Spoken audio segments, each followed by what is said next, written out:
अंतर्राष्ट्रीय स्तर पे बहुत से अंधभक्त भी हैं। आज जिन लोगों को कुवैत वगैरह से बाहर निकाला जा रहा है उन्होंने भी अपनी एफबी पे बहुत कुछ अनाप शनाप बोका है। ऐसा नहीं है कि आज वो सिर्फ सबको बाहर निकाल दे, छांट के बाहर निकाला जा रहा है जिन्होंने हमारे देश का माहौल खराब करने का काम किया है। क्योंकि ऊपर से उनके ऊपर आरएसएस का डंडा है, आरएसएस का प्रेशर है और आरएसएस हमारे देश में नफरत के बीज बोने में आज से नहीं 1925 संगठन बना के बैठी है जो लगातार हमारे देश का माहौल खराब करने के समय समय पे ऐसे काम करती है। अपने गुर्गों को, अपने बंदों को भेज करके देश का माहौल पूरा का पूरा शांतिपूर्वक जो होता है उसे बिल्कुल विवाद में लेके चली जा रही है। आज सोचने की बात यह है, शिव जी का बहाना लेकर के राजनीति कर रहे हैं। सबसे बड़ी बात यह है, ये धर्म के एजेंडे को आगे ला करके देश का माहौल खराब कर रहे हैं। शिव जी को एक हथियार बना के इस्तेमाल कर रहे हैं, ये चीज गलत है। आज हम कहते हैं आराध्य किसी भी जगह के हों, चाहे वो हिंदू धर्म के हों या वो सिख धर्म के हों, मुस्लिम धर्म के हों, उनके इस्तेमाल मत करो। ऊपर बैठे राम और शिव भी देख रहे होंगे कि हमारे नाम पे राजनीति कर रहे हैं, इनको तो डूब के मरने वाली बात है।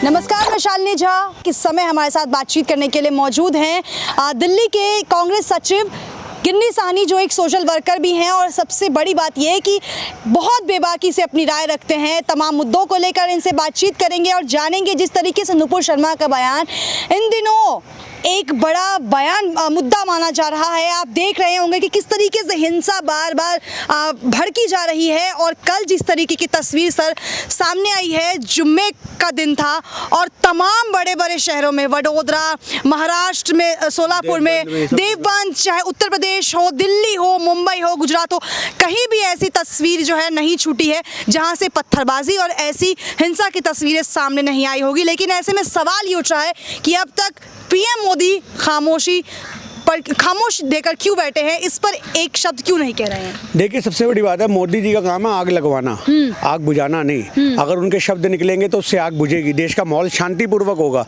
पर वो लोग तो चाहते ही नहीं है। बीजेपी की विचारधारा में शुरू से दंगे रहे हैं। वो तो चाहते हैं कि दंगों का माहौल बने और देश में हम एक तरफा जो है माइनॉरिटी को दबाएं। आज सबसे बड़ी बात यह है कि आपने बोला कल हिंसा हुई। मैं तो कहता हूँ, चाहे वो मुसलमान के हों या हिंदू कौम के हो, किसी भी कौम के हों, आप दंगे करने वालों को क्यों नहीं पकड़ते हो? आप क्यों नहीं कार्रवाई करते हो? आप क्यों नहीं उनके खिलाफ पर्चे दाखिल करते हो? उनको जेल में क्यों नहीं भरते हो? अगर आपकी नज़रों में वो इतना बड़ा दंगाई कर रहे हैं तो उनको पकड़ो, पत्थरबाजों को। हमने कब समर्थन किया पत्थरबाजों का? भाई, हम कांग्रेस के लोग हों, हम देश की आवाज़ की बात रखते हैं, हम सच का साथ देते हैं, जो गलत है उसका विरोध करते हैं। आज नुपुर शर्मा ने जो काम करा, आज उससे देश का माहौल खराब हुआ। बीजेपी कहती है कि हमने उनसे माफ़ी मंगवा दी, हमने उनसे लेटर लिखवा दिए, हमने उन्हें बर्खास्त करवा दिया। क्या बर्खास्त करने से देश के अंदर शांतिपूर्वक माहौल बन जाएगा? आज उनको मीडिया के सामने प्रेस कॉन्फ्रेंस करनी चाहिए थी। नुपुर शर्मा को प्रेस कॉन्फ्रेंस करके माफ़ी मांगनी चाहिए। एक ट्वीट करने से खाली कुछ नहीं होता। वो ट्वीट में आपने पढ़ा है, ट्वीट में क्या लिखा है? हाँ बिल्कुल, कि मेरे आराध्य शिव जी के बारे में उन्होंने ऐसा बोला, लगातार बोलते जा रहे थे और मैं वो चीज बर्दाश्त नहीं कर पाई, इसलिए मैंने बोला, अरे शिव जी की रिस्पेक्ट आप अकेली थोड़ी ना करती हो, पूरा ब्रह्मांड शिव जी का पूजा करता है। आज हम शिव जी को मानते हैं,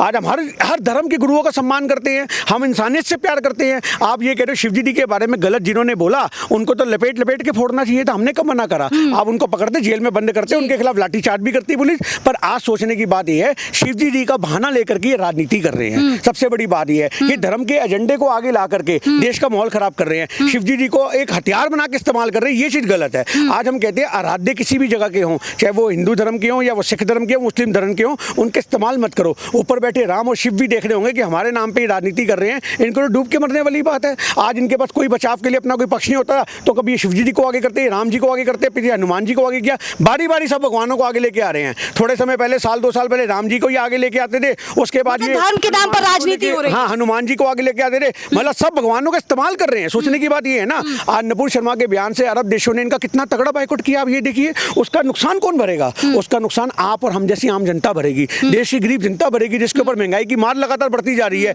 तो ये चीज सोचने की बात है कि आज हमारे साथ भेदभाव होने लग गया। आज आप लोग अगर यहाँ हिंदुस्तान में, भारत के लोगों में मुसलमानों के भेदभाव करोगे तो आप ये मत सोचो कि आज विदेशों के अंदर क्या हमारे देश के लोग नहीं रहते। आज कितने सारे हिंदू भाई हमारे विदेशों में जॉब करते हैं, आज उनकी नौकरी पे आन बनाई है। आप ये बात देखिए, उनकी गर्दनों पर तलवारें लटक रही हैं। आप ये बात देखिए, कितने सारे लोग कुवैत से बाहर निकाल दिया गया, ओमान से बाहर निकाल दिया गया। इसका जिम्मेदार कौन है? मोदी जी। आप ये बात बताइए, इसके जिम्मेदार अगर कोई है तो वो सिर्फ मोदी जी की गलत नीतियां हैं, जिससे देश में लगातार दंगों का माहौल बनाया है। और पत्थरबाजी का समर्थन हम कभी नहीं करते। और बहुत सारी बात ये, कल सिर्फ लोकतांत्रिक तरीकों से विरोध हो रहा था, प्रदर्शन हो रहा था। वो चीजों को आप ये मत कहो कि पत्थरबाजी हो रही थी, उनके बीच में पत्थरबाजी करने। लेकिन रांची में तो साफ तस्वीरें सामने आई है जहां पर पत्थरबाजी हुई है, पुलिस की तरफ से भी जो है कार्रवाई कार्रवाई की गई, लेकिन वहाँ पत्थर रुकते हुआ नजर नहीं आ रहा था। और पुलिस की बात करें तो पुलिस पर खासा पत्थरबाजी हुई है। देखिए, हम तो उस चीज़ का समर्थन कर नहीं रहे। हिंसा तो किसी भी चीज़ का समाधान नहीं है। ये तो मुस्लिम पक्ष को भी सोचने की जरूरत है कि अगर लगातार पत्थरबाजी हो रही है तो उससे देश को माहौल खराब होगा। उस माहौल को सुधारने की जरूरत है, तो उसके लिए लगातार टारगेट करना चाहिए ऐसे लोगों को जो देश का माहौल खराब करने का काम कर रहे हैं।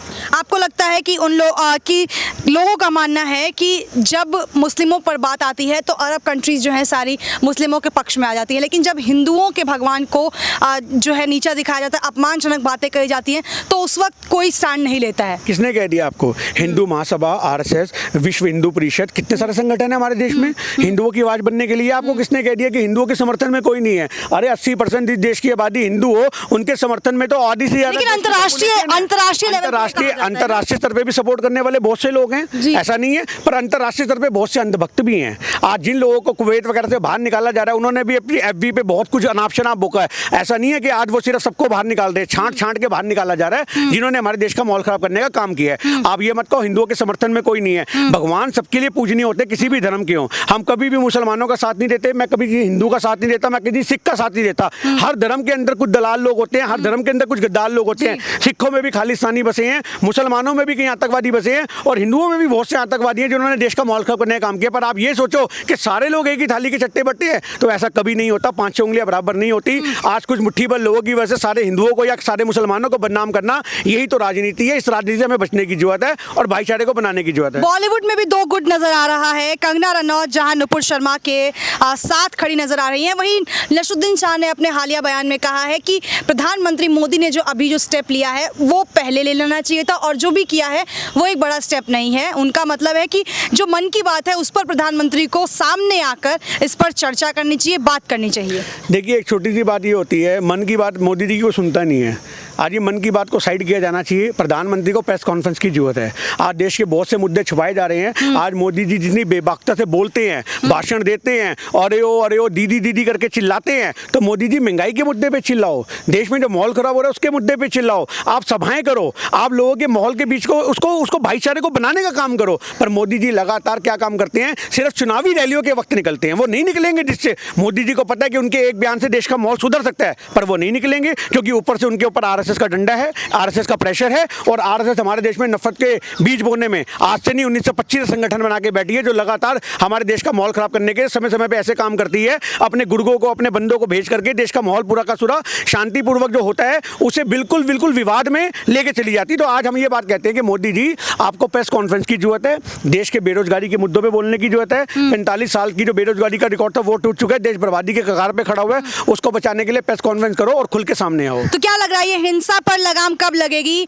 क्या नुपुर शर्मा की गिरफ्तारी होगी या नहीं? देखिए, आप सबसे पहले गिरफ्तार करिए उन्हें। हम तो इस चीज को मना ही नहीं कर रहे, पर गिरफ्तारी होगी नहीं, इस चीज को आप समझो। क्योंकि आज हजारों लोगों के दंगे बढ़ते जाएंगे। आज हजारों लोगों के पर्चे कटे पड़े हैं एफआईआर के, उनके खिलाफ कार्रवाई नहीं होती, कोर्ट में मामले पहुंच जाते हैं, जमानतें हो जाती हैं, केस चलते रहते हैं। तो ये तो इतनी बड़ी नेता हैं भैया, ब्रांड एम्बेसडर बन गई आज की डेट में, तो इंटरनेशनल सेंसनी बन चुकी हैं, ऐसे को कौन गिरफ्तार करेगा? तो आज सोचने की बात यह है कि मोदी जी, आप अरब देशों का तो प्रेशर है, उस प्रेशर को बहुत झेल रहे हो, उससे बड़े नुपुर शर्मा के ऊपर कार्रवाई करवाओ, उनको थाने में बंद करवाओ, और जो एक संविधान की धाराएं हैं वो उनके ऊपर लगनी चाहिए। तो चलिए, ये थे हमारे साथ गिन्नी साहनी, जिन्होंने हमारे तमाम सवालों का जवाब बड़ी बेबाकी से रखा है। इस वीडियो को लेकर आपकी क्या राय है कमेंट सेक्शन में बताएं, और ऐसी खबरों के लिए हमारे चैनल को लाइक शेयर सब्सक्राइब करें। धन्यवाद।